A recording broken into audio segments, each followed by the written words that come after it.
Every human being is, by definition, a storyteller. A storyteller. All of us are storytellers. And as storytellers, we are both the teller of the story, and we are also the story being told. And that is the nature of being human, being both the storyteller and the story being told. And the purpose of Sunday Mystery School is to become aware of this truth, that we may become wise tellers of the story and that we may tell wise stories. Now, the stories that we are all both telling and being and living are about our trajectory through a world that exists mostly within our imagination. Because anything that is not immediately observable by the five senses, which each human being has in some capacity, is unrendered. It's undefined possibility. It's something outside the perception of our five senses, and thus it dwells only in our imagination. And so the stories that we are both telling and experiencing as storytellers really revolve around this idea of what is our trajectory through this world of imagination. Now, the world of imagination is crafted from our deepest beliefs about what is true. Everything that we believe and consent to as being true defines our state. That collection of beliefs defines our state, and our state defines our world, and our stories are about our experience of that world. Welcome everyone to Sunday Mystery School. Today is a special event. It's a special edition of Sunday Mystery School because we are in that interim conclusion period between the end of lesson 2 of Neville's original Masterclass in 1948, known as Classic Neville or the 1948 Lessons. We're in that interim period between the end of lesson 2 and the beginning of lesson 3, which is titled Thinking Fourth Dimensionally. But as is the approach to everything here at Sunday Mystery School, we are all about a wise progression. And so it seemed wise to take an opportunity to have a separate special session where we just simply talk about what we have learned so far in this series. So if you are a channel member, you are invited to join me in the Zoom room for this discussion. The link is available in the community tab area. If you're a channel member at any level, you have access to the Zoom room. And for the remainder of this session, I'm just going to open it up to the members who are with me in the Zoom room, and we're going to have a little discussion, a little conversation, some engagement about these powerful classic Neville lessons, and in particular, how our wisdom is changing, how this newfound or newly refreshed wisdom is changing our world in the state of being the storyteller. So I'm going to adjust some settings here so that we can bring in members of the Zoom room.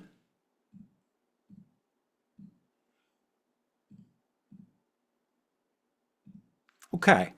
So I've got a couple folks here joined with me in the Zoom room, and we're just going to start with a little bit of sharing. So I'm going to start by sharing a little bit of what I've been experiencing as a result of our studies here at Sunday Mystery School, just to break the ice, and then I'll invite anyone who likes to share to join me as well. Okay, so for me, particularly on this idea of assumptions hardened into fact, my level or floating point of awareness of my assumptions has reached an all-time high. My floating point of awareness of my assumptions in these stories that we're living has reached an all-time high. And I was thinking about a metaphor for this to try to explain really what I've been going for. And I was thinking about like a sifter that catches different sized objects as it's like falling, right? So it's like you can have different size of grates, and maybe the sand falls through and the rocks are caught, okay? So in this scenario, it's not rocks and sand. I was viewing it as seeds, right? It's like if if my life is a garden, there are seeds being planted all the time. And hold on, we've got some, got a little bit of echo here. Hold on. You're echoey. Okay. Seeds in the garden. This is a really important point, which is why we had to say it over and over and over again, right? That's like a little key here in consciousness. You have to hear that over and over again. Our lives are gardens, okay? And we have seeds that are being planted in the garden all the time. And when we're asleep at the wheel, we don't have any type of grading or securing system in place to catch the seeds that are being planted. We're just kind of let anything and everything in.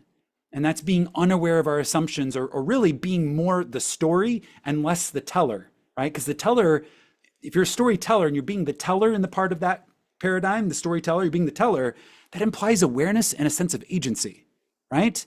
So for me, that awareness and that sense of agency has never been more potent than it has been since we've been doing these Sunday Mystery School sessions about assumptions hardened into fact. I've been incredibly aware of the seeds that are being planted in my garden. And I've been able to catch some of these assumptions that I'm making about the world, which really just exists in my imagination, because I find that the subtlest of seeds are the ones about things that are going on outside of the realm of my five senses. So I can't actually see physically what's happening out there. So if I allow an assumption that is unlovely about something that's happening out there that I can't perceive to be planted in my awareness, I'm allowing my imagination to take a turn towards the unlovely. And so I've caught that in the act of happening and been like, whoa, hold on. We're going to catch that seed. I don't want that in my garden. Let me eject that and let me replace that with something that is far more lovely and beautiful. So that's an example of what I've been going through. I've got a couple of people here. Natasha, would you like to go next? Sure thing. I love that, the unlovely. It's a great way to put it. But anyway, I just wanted to talk about just the simple act of coming together in community and how powerful that has been for me. Because I think we can easily get sucked into the normie world and you know, where our imagination is kind of gets shrunk and like we don't see the possibilities. And so I'm making sure to not only surround myself with people who believe in the impossible, quote unquote, but also like watching Glitch in the Matrix stories, watching the Twilight Zone. I just was watching the Twilight Zone, and it's like such a great consciousness expanding show. And so I think it's really important to just consciously be like, okay, what content am I taking in? Who am I surrounding myself with? Because without that, it can be tough. And like last week, I couldn't really attend as much and Sunday Mystery School as much.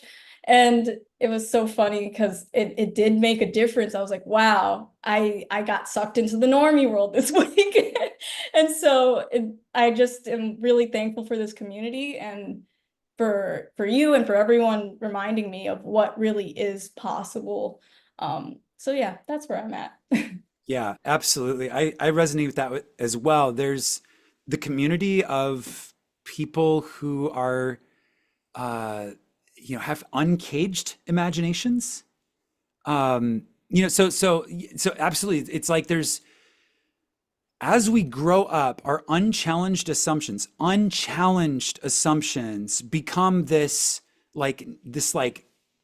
cage in a way of like what we can and can't experience, because we're not going to experience something that we're assuming won't happen, right? Like it's if it's such a deep ingrained assumption to where we're not even really conscious of it, if it does happen, we wouldn't even see it because it's outside the realm of our current possibility.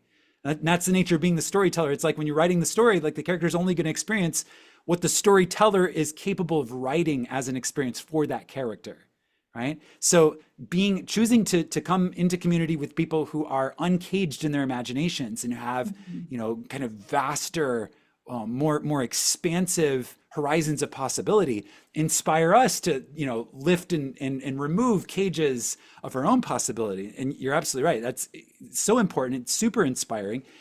And then also just this idea of being reminded over and over again.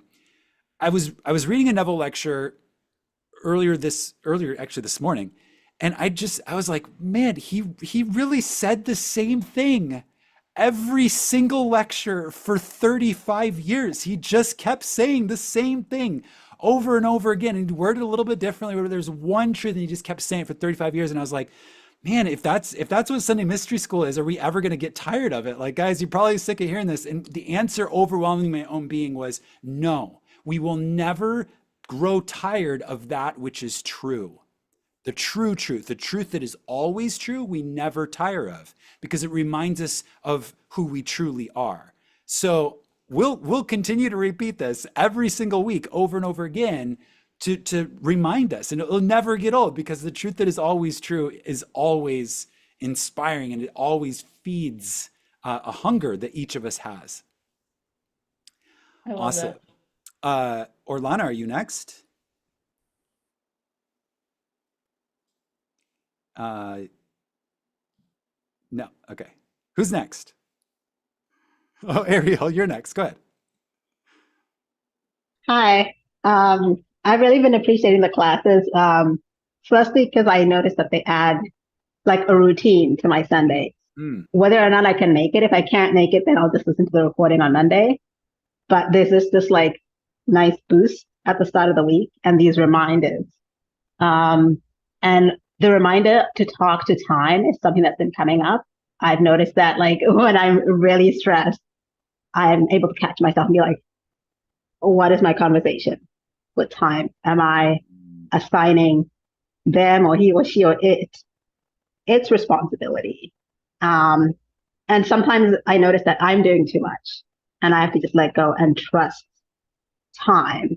yes. And yesterday I came across this Japanese word called yutori, which I think means, what does Google say? It kind of means spaciousness, the Okay. space to Yeah. have peace of mind, but kind of like adding spaciousness to everything. Hmm. And I find like certain languages have words that kind of embody this feeling, because I've been thinking a lot about like, how can I add space and time to everything, even on those like go, go, go days. Hmm. And so that word kind of like brought it home to me. I was like, oh, this helps. Because yesterday I was like, oh, I need to talk to time as I look at the week ahead. Yes. And when I came across that word, I was like, okay, this word is a gift, because it's something that I can kind of like an anchor or like an invisible amulet that you can kind of go back to. Mhm. So that was very refreshing. Yeah. Yeah. Awesome. I love that. The reminder to talk to time, the word that appears as an anchor for it. So for those of you that are not aware, so the channel Mastermind, we take these teachings to the next level and we apply them together in groups. We have guided meditations together to like really find the best possible way to apply this wisdom, drawing on the collective intelligence of the group in truly a mastermind. And so one of the exercises that we did that Ariel was referring to is we had a meditation where we met time and we anthropomorphized it as an entity and invited it into our throne room to have a conversation with it. This was all done as a group during a group guided meditation to really begin to forge a more conscious relationship with time and to really make it a friend and an ally. And what we found, I suppose unsurprisingly, but definitely inspiringly, was that time is an intelligence and it brought a lot of wisdom. And so in the sharing after the mastermind meditation was complete, the mastermind sharing, there's a lot of individuals in the mastermind members who had received messages from time and shared them with the group. And that was very, very profound to witness that. And I see everything we do in the mastermind as an extension and an expansion upon what we're teaching in terms of these core lessons. Like I said, Neville is teaching the same thing over and over again. It's like we take that and we put it into practice and we expand on it in these mastermind sessions. So that's awesome. And I love what you said there about having the expanded sense of awareness to when you're feeling, you're emoting like stress or like, you know, busyness, like that busyness energy, or that get stuff done energy, or like the, I don't know if I can get everything, whatever that feeling is, there's an emotion or some sort of energy associated with that. You've now installed the filter so that when that starts to emote, you catch it and you're like, hold on, if I'm expressing this way, this means that there's some aspect of my relationship with time that I'm not respecting. I'm not respecting the intelligence, the wisdom of this device or mechanism that really is a part of my greater self, which is time. And so being able to catch, because that's an assumption, right? Assuming I don't have enough time, that's an assumption. So being able to catch that assumption on the spot and make a new decision is very much putting these teachings into practice. This is being the doer. And the more, like, that's one example, Ariel, that you gave there, but it's that times 1,000. It's that in every situation in life. It's that in, like, you have a meeting with your boss and there's like this feeling of like, oh no, what if he doesn't like what I have to say? And it's like, hold on, let me catch that assumption right now and rewrite it. What would the feeling be like if they loved what I had to say? What would the feeling be like if they were like, that's so good, let me give you a promotion. You're doing a great job, right? So the more, again, that floating point of awareness, the more on point we can be in catching that awareness, the more our quality of life improves. And that's the purpose of any spiritual practice, especially what we do here at Sunday Mystery School, where we literally are exploring the mysteries. The whole point, the utility of any spiritual practice is found in how it improves our quality of life. If it's not improving our quality of life, it's not a true spiritual practice, in my opinion. And I think most of y'all would agree. So that just kind of anchors it back into like the why do we do this? To improve our quality of life. Awesome. Who's next?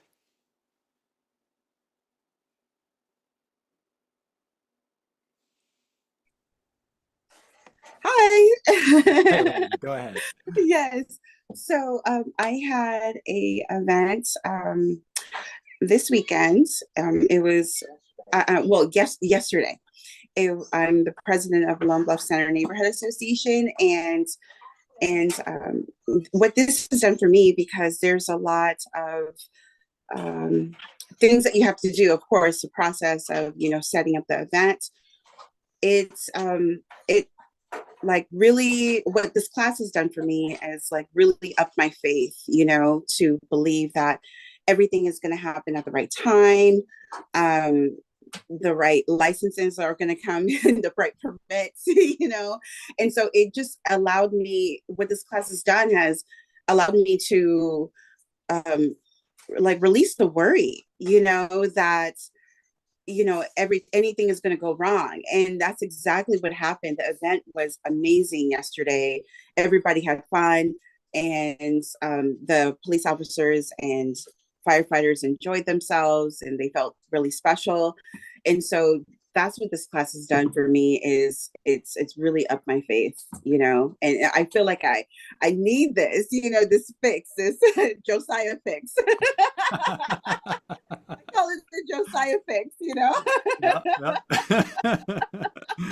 That's awesome, Orlana. Right. So yeah, I'm grateful. Awesome. Yeah, I love that sharing. And I just want to emphasize something that I'm present to out of what you just shared. So so I'm going to paint two scenarios, right? So there's the scenario where you're just like at home and it's just like a lazy, relaxed day. You're just chilling on your couch, like with your pets or whatever. And you're just like relaxed. Okay. So like applying the law and being aware of your assumptions and like maintaining a high place of faith is super easy when you're just chilling on the couch, with your pets or whatever, and just like enjoying, right?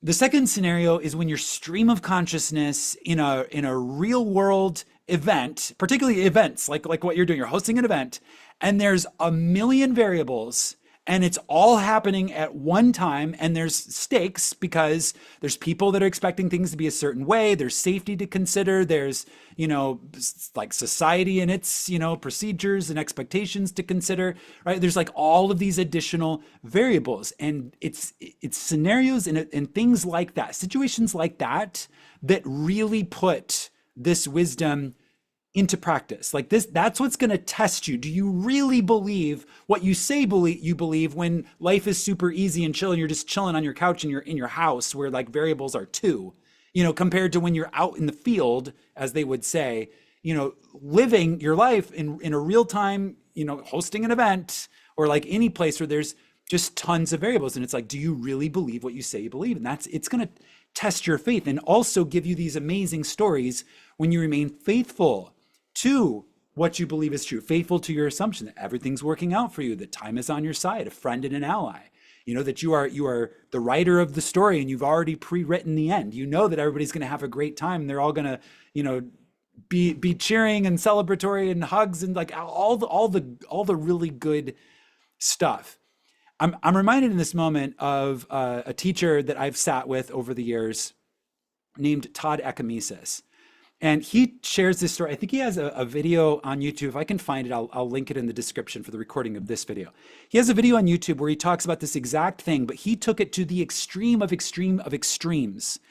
He went out on the road in the United States. He's from Britain. He went out on the road in the United States as a young adult, and he hitchhiked all over the United States using nothing but his assumption that he was going to be safe and had everything he needed. He literally took his faith on the road and tested it. And the stories he has to tell about synchronicities that came out of that they're mind-blowing. But it also makes all of the sense in the world when you putting yourself into that real world scenario where there's a million variables and you decide not to pay attention or focus on everything that could go wrong and instead hold that vision, hold that assumption, hold that faith that you are the author and that the whole vast world is conforming to your assumptions. When you do that, that's when these stories of miracles just happen right and left to the point where, it's like mind-blowing at first and profound. And then after a while, it's just, this is just how it is. Like, this is just how I live. I'm in perfect harmony. I'm synced with the universe all the time. This is my universe. I'm at home in it, right? The universe spins around me and my assumptions, right? So it's just fascinating to see that. And I love to hear these stories of it being put to the test in real-time scenarios where things are outside of your immediate physical control, but you're able to hold, that awareness, hold that point and put these teachings into practice. And I think for me, it's my first real time that I have like held on to the faith that everything was going to go as smoothly. Like, there was only one, the balloon guy, he was sick, but it wasn't even because like he couldn't make it. It's because he was sick. You know what I mean? That he couldn't make it. So I envisioned everything and everything happened except that. And so now I have to retune, right? make him well for my next event. Perfect, but everything works out. And so yeah, this is it's this incredible class, as far as getting your Josiah fix every single week. Awesome. Because the Bible helps you. That's true. Yes. Because the Bible helps you. Yes. Right. And tacos. Tacos helps too. Right. I Exactly. have one question. Oh my gosh. How does the Bible help you?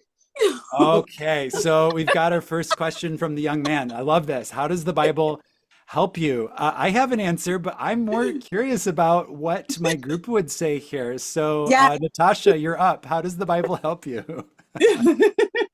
All right, here we go. The first thing I think of, I haven't heavily read the Bible like that, but it's interspersed throughout all the teachings I've encountered on the spiritual journey, and obviously with Neville as well, even though Neville's still newish to me. But just really giving you or approaching the Bible in a new way where it's giving you a new perspective. Exactly.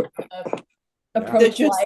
Yeah. I don't really know. It's just a I have loved this class because it gives you that brand new perspective as Yes. opposed to what we've been taught and taking things so literally. Mhm. I don't know if I really answered the question well, but I loved the question and I love Yeah. the shirt. So I think that's a great start. So I'm going to build on that. I'm build upon that, Mhm. Natasha. So Yeah, sounds good. yeah, so the new perspective. Okay, so there's one really quite amazing thing that's happening in the Bible. Okay, and what the literally the encoding, like the writing of the Bible, they call it the living word of God, right? Like there's a reason why they call that. The words come alive, and the reason why they come alive is because there's more than what is written on the page.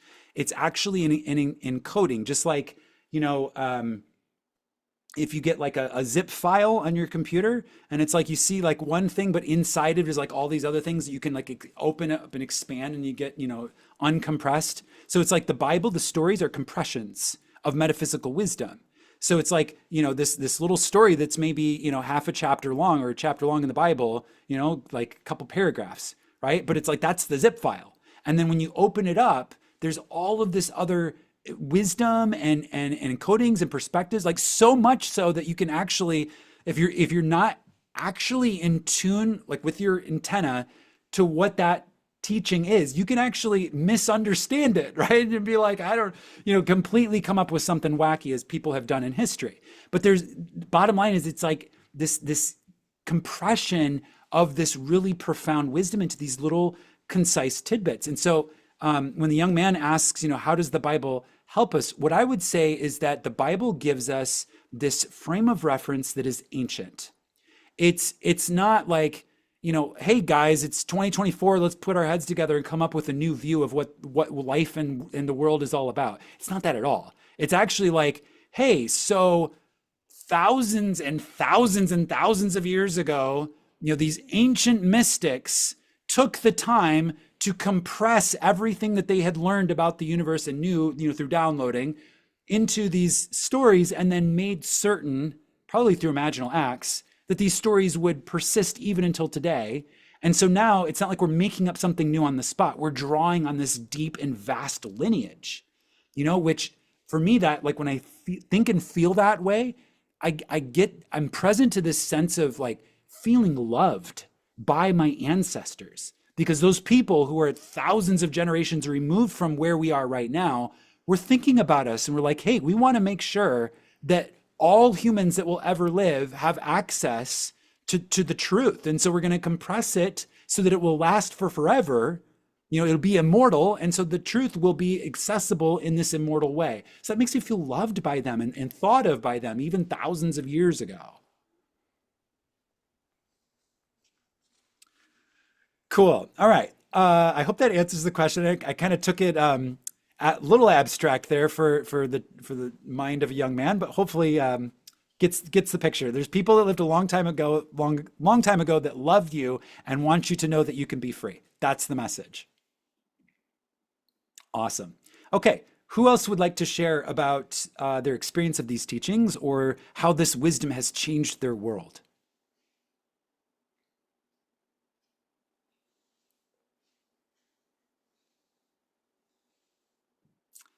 Anyone in the Zoom room?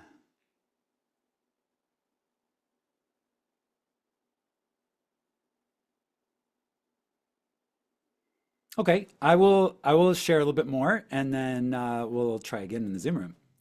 Okay, so assumptions harden into fact. So I was talking about like having a grater. I don't know really how to say it, like a some sort of sifter to catch seeds coming into the garden of my mind.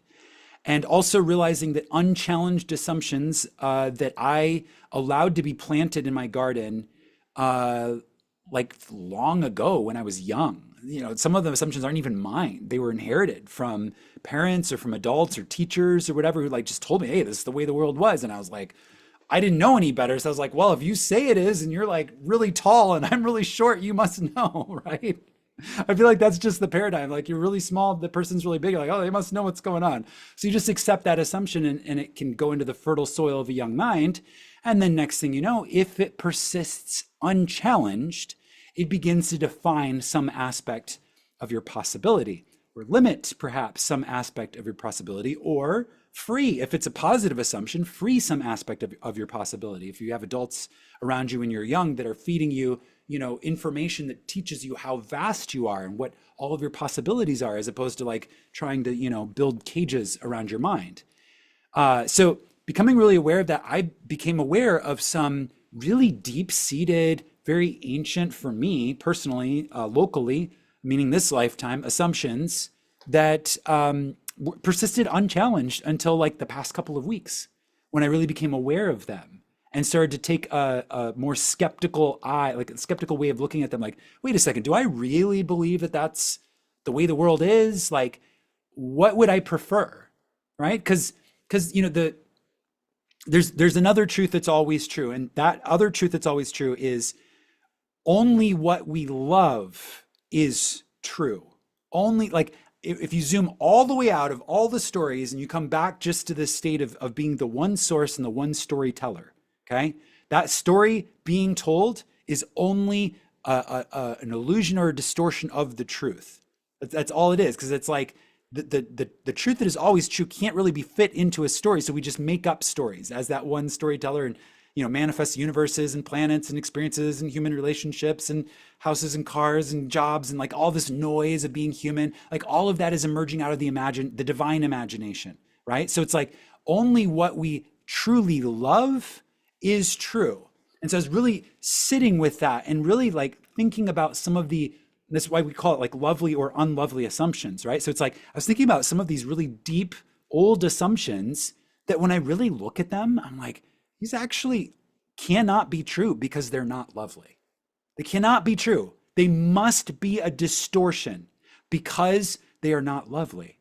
And then just really taking Neville's teaching to heart and being like, well, I'm commanded, like, but my own self tells me to only, dwell upon or dwell within that which is lovely, that which is good, that which is pure, of good report. Like if it has, any praise, think on these things. And I was like, man, I really need to rewrite this assumption in a way that makes it lovely, because that way it's more true, right? So like sitting, and we know the process. It's what would the feeling be like?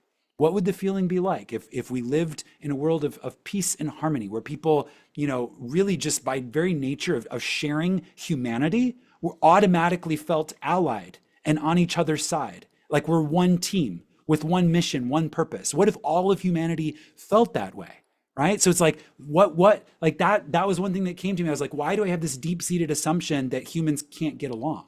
Like where was that planted, right? So it's like, that's not a lovely assumption. That's an unlovely assumption.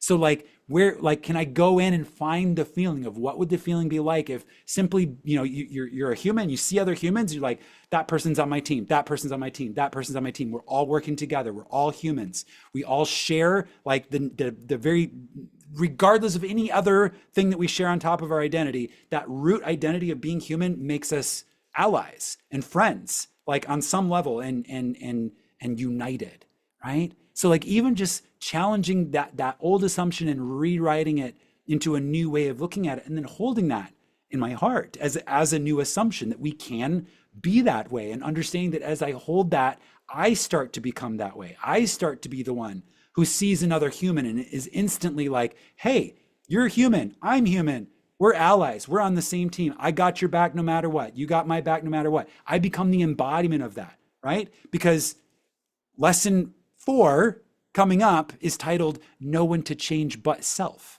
right? No one to change but self. So it's not about like, oh, I wish other people would feel this way.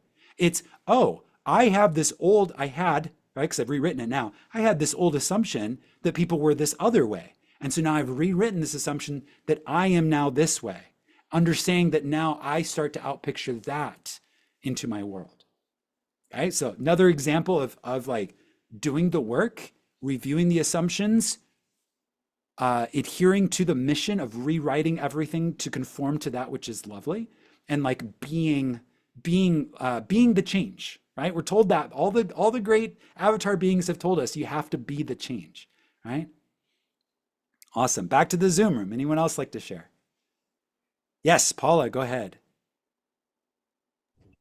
So I keep going back and forth about sharing this because I keep forgetting it. Just as I'm sitting here listening, I forget what I was going to say, and then I remember it, and then I forget it again. It's really slippery. Okay. But it ties in to what you were saying in the beginning, Josiah, about the sieve. And I think you were saying that you felt like your sieve was getting more effective, like Yes. letting smaller, slipperier, sneakier things, not letting them through when it did before. And that's what I feel like has been happening to me. But the thing that keeps slipping in and out of my mind since yesterday is that it just dawned on me yesterday that as I'm studying Neville and doing all the imagining that I'm doing, I feel like somebody in my head has been telling me all along,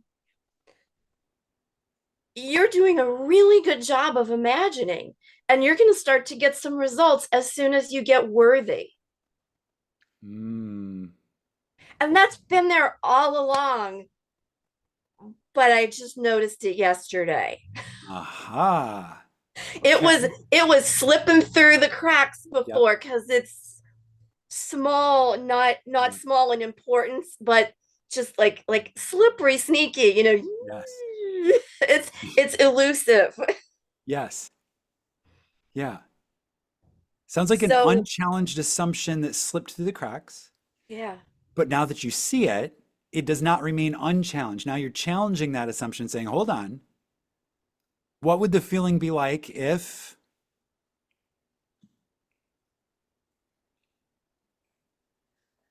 Do you want me to fill in the blank? I do.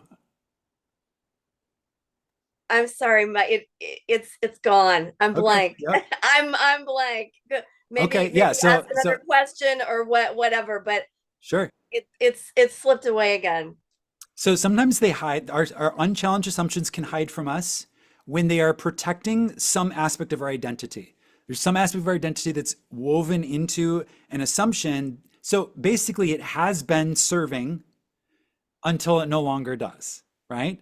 Yeah, So, yeah. so rather than looking at it like something that's negative, we can assume that it has been serving us. So the question is, how has it been serving us so that we can thank it for its service? And then let it know that we don't need that service anymore. Now we're ready to graduate and move on to a new and upgraded perspective. So what Yeah. would the feeling be like if I had an assumption that I am worthy, just as I am right now?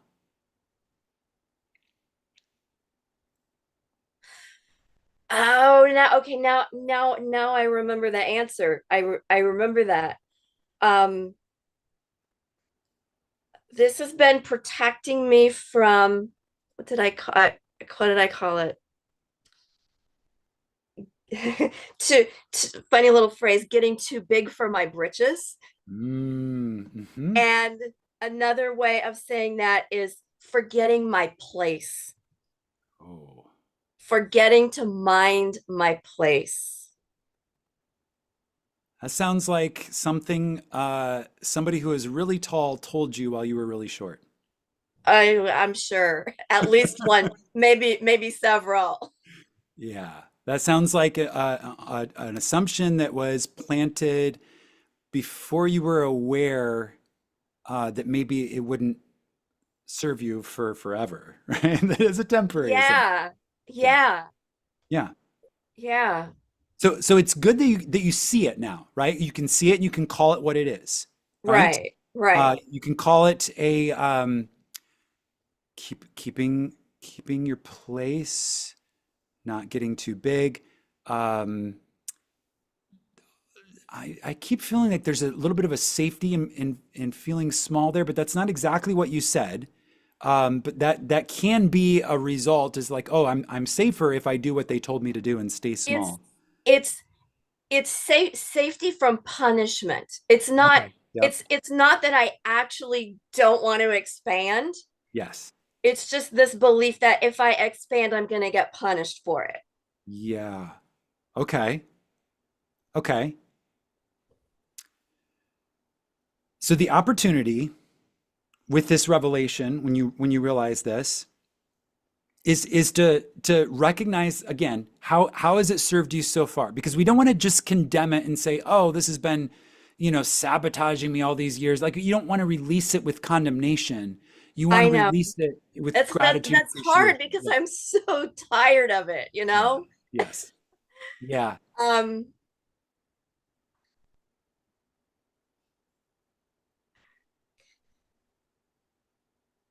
it kept, I guess the best thing I can say is that it kept me safe under the system of rules that I thought was true. Yeah. That sounds right. Yeah.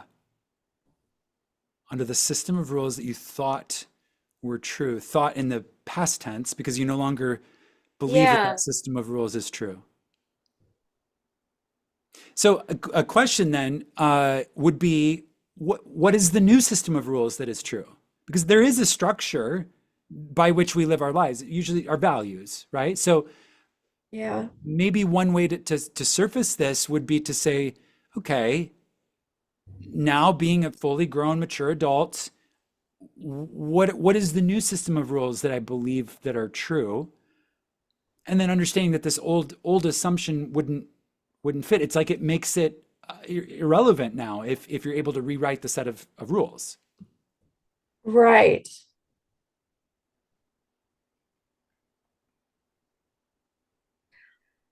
Um, Going a little bit blank again, but it would be something. Oh. Am I allowed to make a rule that says that it's not just that I am allowed to expand, but that I should? Am I allowed to twist it around and make it like, what's the word? Like it's better if I do than if I don't, not just that.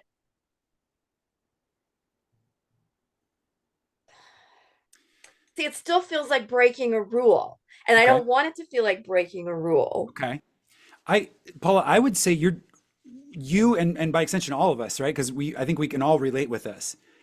We're designed to expand. It's our specifications from the Yeah. creator, right? Like, we came in you open up the box, like you pull out the device, this case being human, it's written into the specifications. We're designed to expand. So it's Yeah. actually doing so is honoring our creator and honoring the design of the universe. Yeah.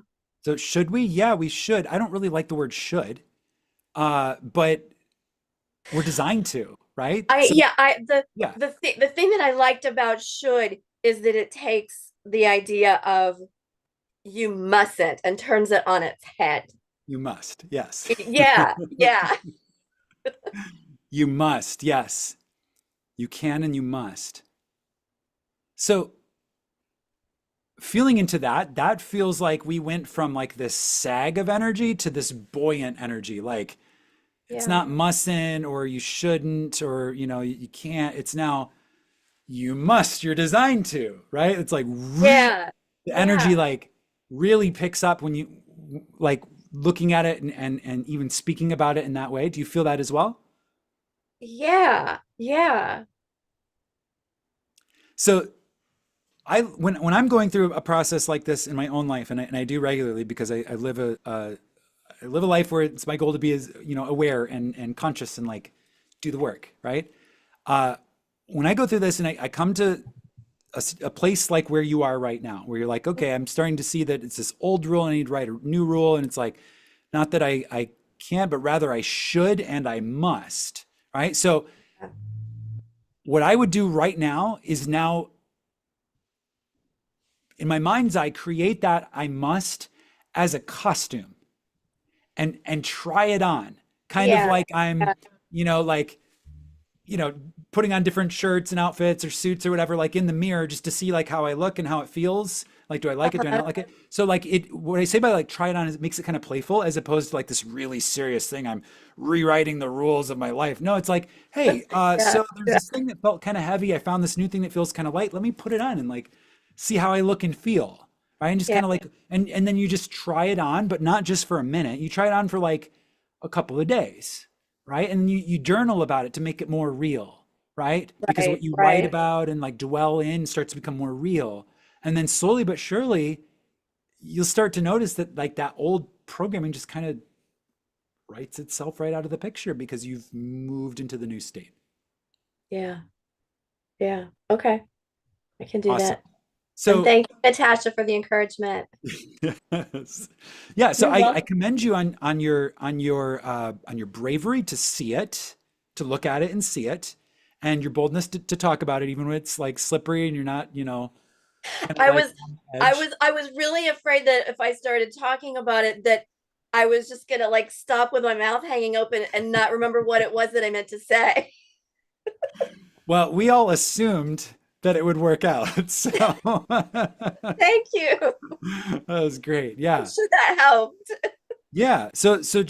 So great, really powerful example of catching an assumption and holding it under the light of what's true, right? And when you hold under the light of what's true, it's evaporating, right? And that could be the other reason why it's so slippery because like it's so not true that when you're trying to hold it in the light of truth, it's like, right? You can't even see it anymore because it's so rooted Yeah. Yeah. in falsity. So again, the goal being here to begin to identify through wearing it like a costume, right? To Mhm. like really, really align with that. And thank you for sharing, Paula. Thank you. Awesome. Uh, Anybody else in the Zoom room like to share? Got a bunch of folks now, a bunch of people popped in. Anybody like to share about breakthroughs or even just shifts in awareness?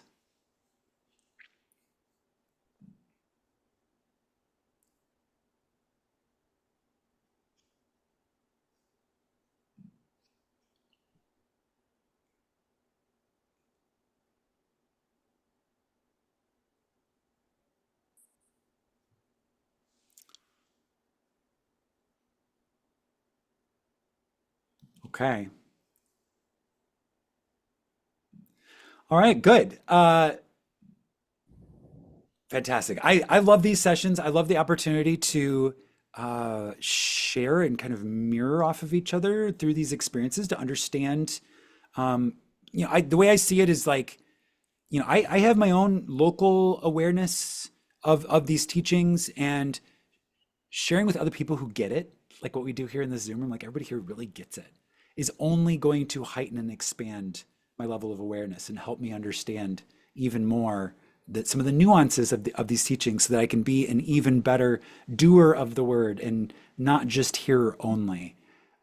When in this age of so much media, like it's just this cacophony of voiced opinion in the world that we're swimming in a sea of voiced opinion. It's so easy to just like listen to this guy, listen to that lady, this, that, whatever, and like get these little, epiphanies of like, oh yeah, that makes sense. Oh yeah, that makes sense, whatever. And then it's like, it's out just as quickly as it came in. Like it just kind of like flows right through. But when we take the opportunity to actually like sit in anchor and have conversations about it with other people that actually get it, there's this nurturing and cultivating thing that happens with our awareness that makes that wisdom stick and it begins to put down roots.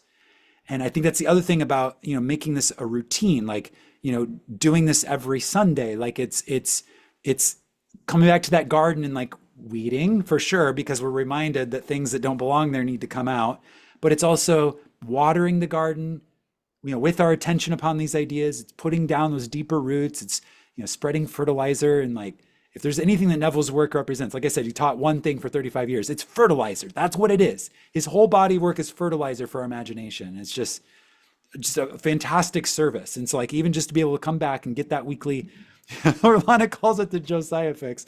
I'm going to call it fertilizer for imagination, is so powerful and such a gift. So with that being said, we're going to take a break next week. for YouTube, we're going to take a week off, and I'm going to be out of town. We're going to start with lesson 3 on the first Sunday in August, which is August 4th. However, if you're a member Question, of, yeah, go ahead. sorry. Question. I'm trying to remember what you said. It was uncaged possibilities. Is that what you said? It was a Yes. really okay. It was Uncaged. Yes. possibilities. Okay. I really, Yes. really like that. Are Yeah, you that was taking really notes? good. Yes, I am, because Yeah. like that's what this is all about, Yeah. and yeah, I really like that word. Okay, Fantastic. perfect. Yeah. Add it to your dialogue. That's great. Yeah. Exactly, Your repertoire. exactly. Uncaged possibilities. Uncage our mind. Right, Uncage our right. horizons of possibilities. Yeah, it's awesome. Perfect. Fantastic. Okay.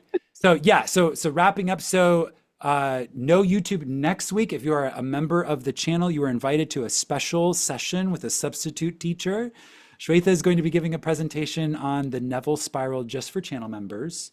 That'll be a Zoom meeting. If you'd like to join the channel, just click join. There's also links in the video description. You can check that out, as well as all the other perks that you get as being part of this amazing community. Thank you to everyone who is a channel member. It's awesome to gather in community with all of you and share these amazing insights and wisdom, the wisdom that changes the world because it changes us. So that's all for now. Until next time, everyone, there's really only 2 things to do. The first one is to practice using your imagination to rewrite your assumptions. And the second one is to always imagine wisely, my friends. And we will see you all in the next. Take care, everyone. Bye. Thank you.